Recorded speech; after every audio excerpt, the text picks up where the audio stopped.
লজ্জায় লাল হয়ে আছে রিনি। কি করবে বুঝতে পারছে না।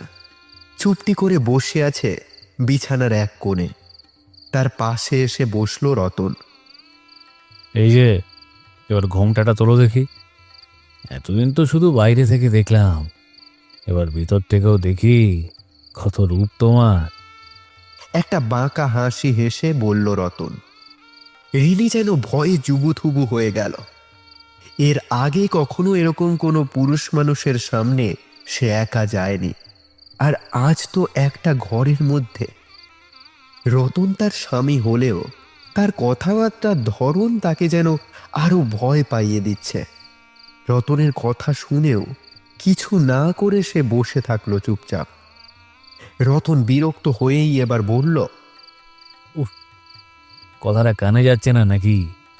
আমি কি বসে থাকবো নাকি তোমার জন্য?